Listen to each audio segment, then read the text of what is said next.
तो ये वक्त है 1980 का। एक छोटी बच्ची जंगल में अपनी फैमिली के साथ कैंपिंग करने आई है। नदी के करीब से गुजरते हुए उसे एक लड़की गाना गाती सुनाई देती है, जो इस छोटी बच्ची को फूल तोड़ता देखकर अपने पास बुला लेती है। इस लड़की का नाम था रोज, जो अब छोटी बच्ची को मैजिक ट्रिक्स दिखाने लगी। तभी न जाने जंगल में किधर से काफी सारे लोग आ गए, जो उस बच्ची को अजीब तरीके से देख रहे थे। बच्ची डर गई। तब रोज ने उसे कहा, घबराओ नहीं, ये सब मेरे दोस्त हैं। बच्ची डर कर चली न जाए, इसलिए रोज ने बच्ची का हाथ भी पकड़ लिया। जिसके बाद ये सभी लोग उस बच्ची के करीब आकर उसे मार देते हैं और तब हमें रोज की आंखें चमकती दिखाई देती हैं। बाद में हमें हकीकत पता चली कि रोज और उसके सारे साथी वैम्पायर्स के सैटेनिक कल्ट से थे, जो बच्चों को खाते या उनका खून नहीं पीते थे, बल्कि ये पूरी दुनिया से ऐसे बच्चों की तलाश करते थे जिनके अंदर शाइन हो। शाइन इस मूवी में गॉड गिफ्टेड मैजिक को कहा गया है। और फिर शाइन वाले बच्चों को मारने के बाद जो उनके अंदर से स्टीम निकलती है, ये लोग उसको खाकर हजारों सालों तक जिंदा रहते हैं। अब सीन कट होता है और हमें ओवरलुक होटल को दिखाया जाता है, जहाँ पर एक बच्चा साइकिल चला रहा है। इस बच्चे का नाम है डैनी। अब ये डैनी नाम का बच्चा अपने होटल के वॉशरूम में एक बूढ़ी औरत का भूत देख लेता है, जो देखते ही वो बहुत ज्यादा डर चुका था। उस होटल से जब वो घर वापस लौटा तो उसने बोलना तक छोड़ दिया था। काफी दिन तक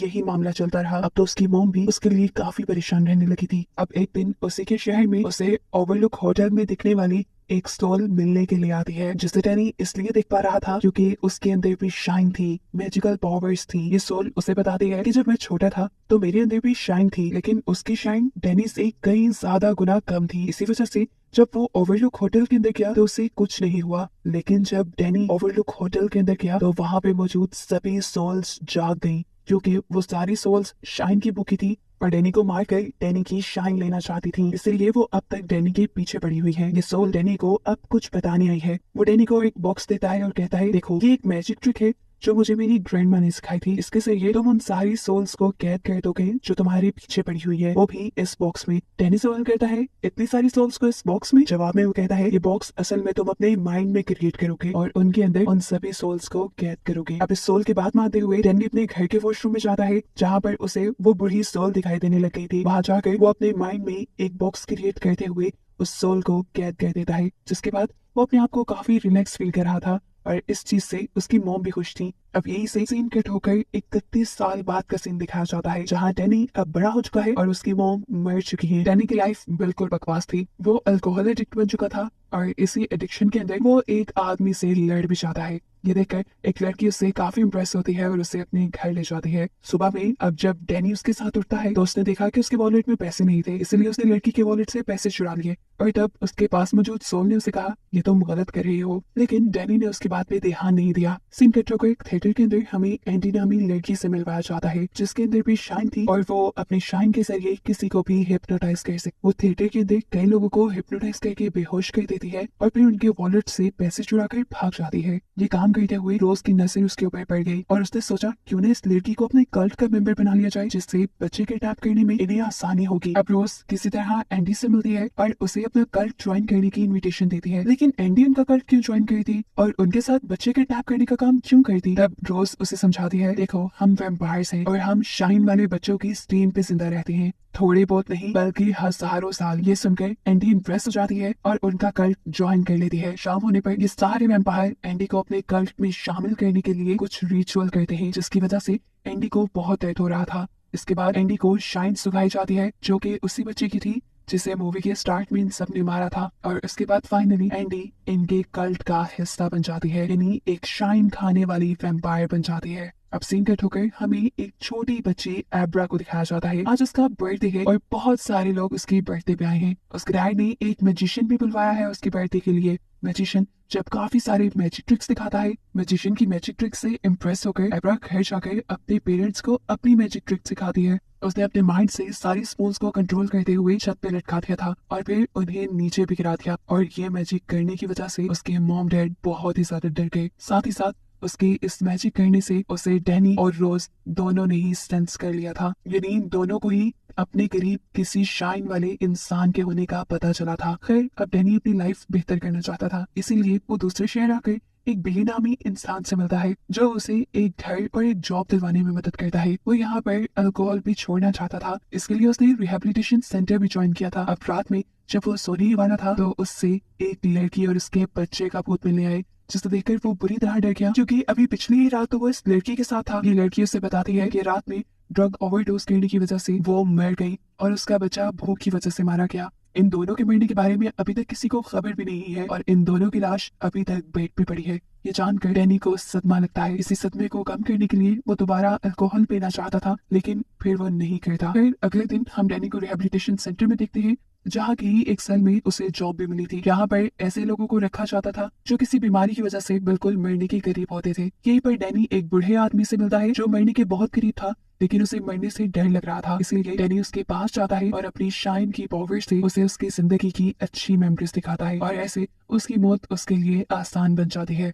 अब डैनी की शाइन यूज करने की वजह से एब्रा को डैनी का पता चल गया था। उसे ये पता चला था कि एक आदमी दूसरे शहर में है जिसके पास शाइन है। वो अपनी शाइन से यानी अपनी मैजिकल पावर्स से डैनी से कांटेक्ट करती है और उसकी रूम की वॉल पर हेलो लिखती है। डैनी भी जान गया था कि ये काम किसी ऐसी बच्ची का है जिसके पास शाइन है। वो भी उससे बातें करने लग जाता है और एब्रा ये जानकर खुश हो जाती है कि वो दुनिया में अकेली नहीं जिसके पास शाइन है, यहाँ पर और भी बहुत से लोग हैं। खैर अब यहाँ से कहानी 8 साल आगे जाती है और हम दोबारा डैनी को देखते हैं जो अब नशे बिल्कुल छोड़ चुका है और वो लोगों की आसान मौत में उनकी मदद करता है, यानी मौत के मुश्किल वक्त में वो लोगों को उनकी अच्छी मेमोरीज दिखाता है जिससे उनकी मौत उनके लिए आसान बन जाती है। इसीलिए शहर में वो डॉक्टर स्लीप के नाम से मशहूर हो गया था। हमें देखने को मिलता है कि अपनी शाइन की वजह से एब्रा और डैनी दोनों रोजाना बातें करते हैं, लेकिन आज तक वो एक दूसरे से नहीं मिले। सीन कट होकर हम रोज और उसके कल्ट ग्रुप से मिलते हैं जो आजकल भूखे मर रहे थे क्योंकि शाइन वाले बच्चे उन्हें मिल नहीं रहे थे। रोज को अब पता चलता है कि उनके कल्ट ग्रुप का एक मेंबर जो लगभग 1000 साल का हो गया था, वो अब भूख की वजह से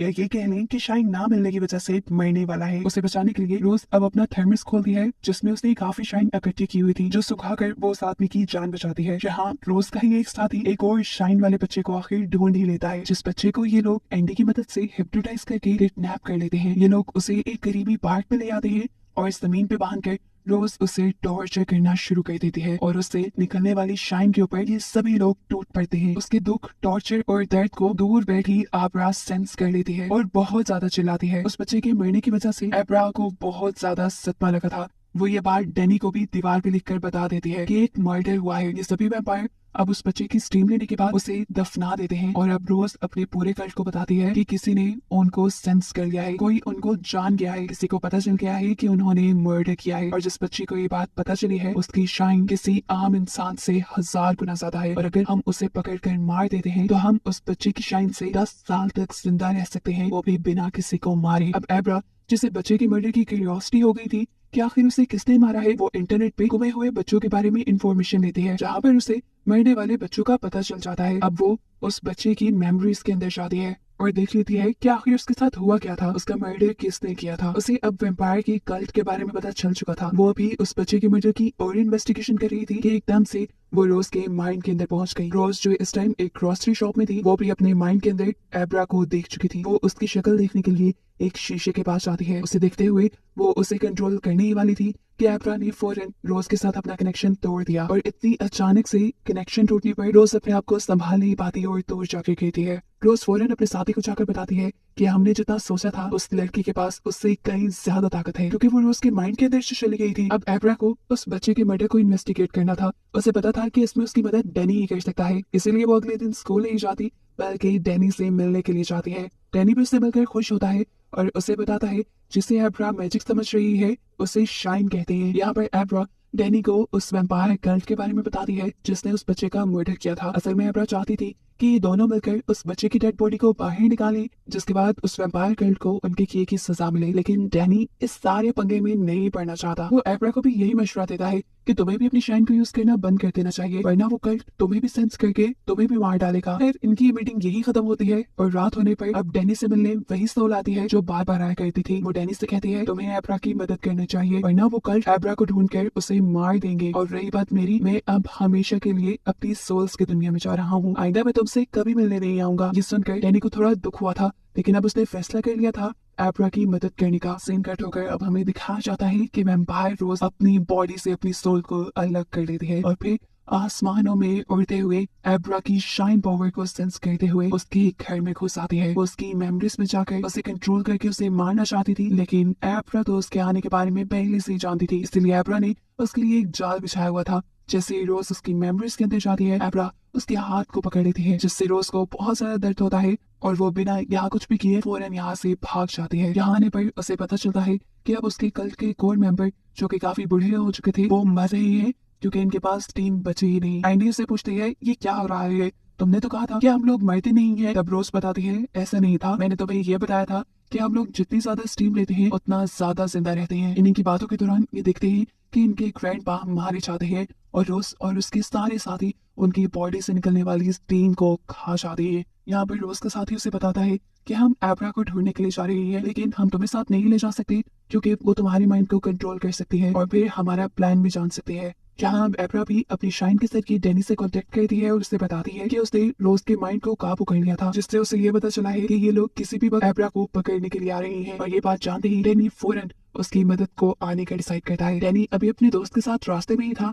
कि एब्रा अपनी सोल को अपनी बॉडी से अलग करते हुए इनकी गाड़ी में इनके साथ आ गई। उसने डैनी को बताया कि मैंने एक न्यू ट्रिक सीखी है जिसकी मदद से मैं किसी के भी माइंड में जाकर उसके माइंड को कंट्रोल कर सकती हूँ। ये कहते ही वो डैनी के माइंड के अंदर चली जाती है, जहाँ उसे बहुत सारे बॉक्सेस और ओवरलुक होटल दिखाई देता है। अब ये लोग पहुंच जाते हैं उसी जगह पर जहाँ पे वैम्पायर्स के ग्रुप ने उस बच्चे को दफनाया था। यहाँ डैनी का जो दोस्त उनके साथ आया था उसे बिल्कुल नहीं समझ आ रही थी कि डैनी और एब्रा क्या करना चाह रहे हैं, लेकिन फिर भी वो उनकी मदद करता है। और जब ये लोग उस बच्चे की लाश को जमीन से निकाल लेते हैं तो डैनी का दोस्त भी अब डैनी पे यकीन करने लगा था कि उसके पास कुछ तो पावर्स थे। ये मिशन इतना बड़ा था कि एब्रा अपने मॉम डैड को बताए बगैर तो कर नहीं सकती थी, इसलिए सुबह होने पर वो डैनी और डैनी के दोस्त को अपने घर ले जाती है और अपने डैड के माइंड को कंट्रोल करते हुए उसे उस बच्चे के मर्डर की सारी स्टोरी दिखा देती है और उन्हें वैम्पायर के कल्ट ग्रुप के बारे में भी बता देती है। एब्रा चाहती थी कि उन वैम्पायर के ग्रुप को पुलिस पकड़ ले, लेकिन उसके डैड कहते हैं वो ग्रुप इतने सालों से जिंदा है, उन्होंने पुलिस का कोई जुगाड़ तो किया ही होगा, बेहतर यही है कि हम लोग खुद उन वैम्पायर्स को मारें। अब एब्रा अपनी पावर्स से उस कल्ट की लोकेशन को जान लेती है और उसे पता चलता है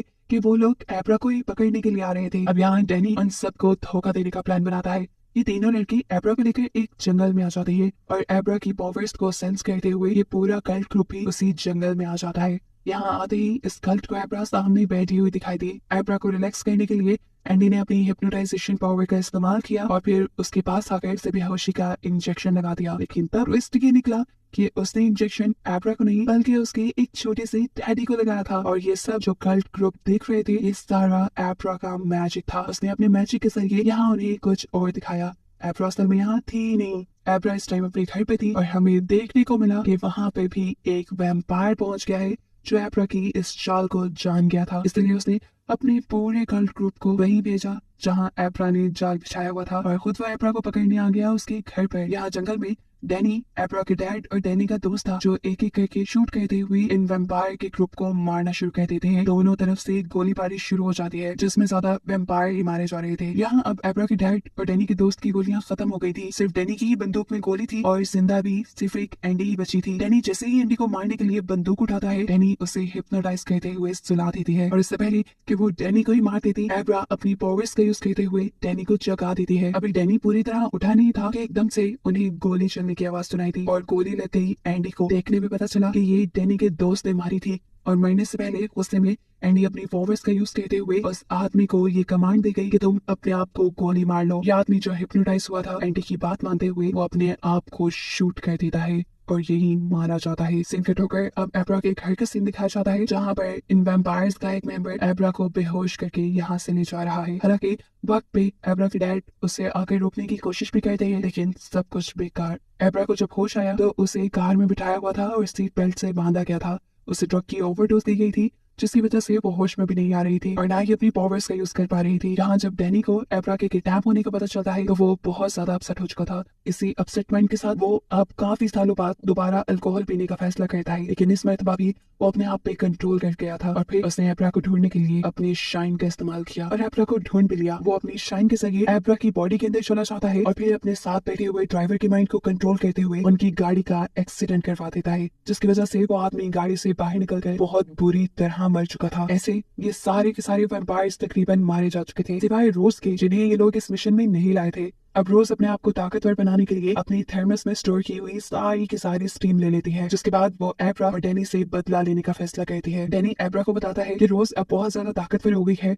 और वो हम दोनों को नहीं छोड़ेगी, लेकिन उसे मजा चुकाने के लिए मैं एक ऐसी जगह जा रहा हूँ जो जगह शाइन वाले लोगों के लिए बहुत ज्यादा खतरनाक है, और वो है ओवरलुक होटल, जहाँ से बहुत सारी सोल्स डैनी के पीछे पड़ी थी। डैनी का मानना था कि अगर ये शाइन वाले लोगों के लिए खतरनाक है तो वैम्पायर के लिए तो शायद और भी ज्यादा खतरनाक हो। इस होटल में आते ही डैनी बॉयलर रूम में जाकर बॉयलर को ऑन कर देता है और फिर एक बार रूम में जाता है जहाँ एक सोल उसे अल्कोहल ऑफर करती है, क्योंकि सोल जानती थी डैनी एक शराबी था। डैनी अपने डैड की तरह इस शराब के लिए अपनी सोल को बेच सकता था, लेकिन उसने यहाँ पे अपने सारे इमोशंस को कंट्रोल कर लिया और ऐसे सोल्स के जाल में नहीं फंसा। अब डैनी और एब्रा देखते हैं कि रोज भी इन दोनों को सेंस करते हुए इसी होटल में आ चुकी है, जिसके यहाँ आते ही उसे लिफ्ट से बहुत सारा खून निकलता दिखाई देता है। इसके बाद रोज आगे बढ़ती है तो उसे डैनी और एब्रा मिल जाते हैं, जो दोनों एक ही साथ अपनी शाइन वाली पावर्स से उसके ऊपर हमला कर चुके थे। उनके इस हमले की वजह से रोज पहुंच चुकी थी एक अजीब सी दुनिया में जो बिल्कुल एक पजल जैसी थी, जहाँ पर बार बार एब्रा आकर उसके ऊपर हमला कर रही थी। अब अगली मर्तबा जब एब्रा उसके ऊपर हमला करने के लिए आती है तो रोज बिल्कुल तैयार खड़ी थी। वो एब्रा को पकड़ लेती है उसे मारने के लिए, लेकिन तभी उसे पता चलता है कि ये माइंड एब्रा का नहीं बल्कि ये माइंड डैनी का है, जहाँ पर वो उसे एक बॉक्स में बंद करना चाहता है। ये एहसास होते ही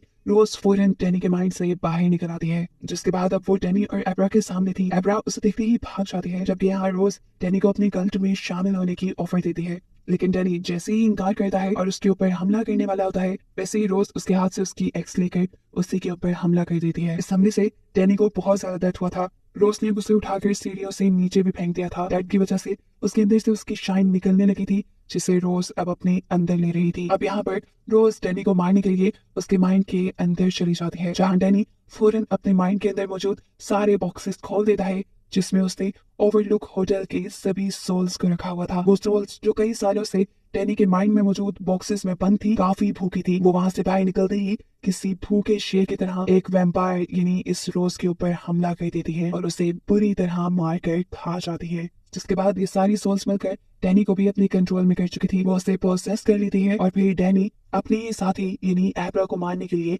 अपनी कुल्हाड़ी लिए उसके पीछे भागता है। यहाँ पर एब्रा को भी इस होटल की सभी सोल्स दिखाई देती है और तभी उसके सामने डैनी भी आ जाता है। डैनी अपने आप को बहुत ही मुश्किल से उन सारी सोल्स के पोजेशन से निकालता है और एब्रा से कहता है, जाओ, मैंने यहाँ का बॉयलर रूम ऑन कर दिया था, यह होटल किसी भी टाइम भर जाएगा, तुम यहाँ से निकल जाओ, यहाँ की सारी सोल्स मारी जाएंगी। अब आखिरी वक्त में डैनी को उसकी मॉम की सोल दिखाई देती है, जिससे उसकी मौत आसान हो गई थी। बाहर खड़ी एब्रा इस पूरे होटल को जलता देख रही थी और वो होटल के जलने से ज्यादा डैनी की मौत की वजह से दुखी थी। खैर सीन कट होता है और हमें काफी दिन बाद का सीन दिखाया जाता है कि एब्रा से मिलने के लिए डैनी की सोल आती है, बिल्कुल वैसे ही जैसे डैनी से मिलने के लिए एक अच्छी सोल आया करती थी। हमें पता चला है कि उस होटल की सभी सोल्स अब एब्रा के पीछे पड़ चुकी है, इसीलिए डैनी ने एब्रा को भी वही मैजिक दिखाया है जो उस सोल ने डैनी को सिखाया था, यानी उन सारी सोल्स को बॉक्स में बंद करने वाला मैजिक। यहाँ पर किसी से बातें करता हुआ एब्रा को उसकी मॉम सेंस कर लेती है। उससे आकर पूछती है, किससे बात कर रही हो? एब्रा झूठ नहीं बोलती और बता देती है कि मैं डैनी अंकल के सोल से बात कर रही हूँ। मॉम, आपको पता है आफ्टर लाइफ भी होती है, जिस आफ्टर लाइफ के अंदर डैनी अंकल भी बिल्कुल ठीक है और मेरे डैड भी। ये सुनकर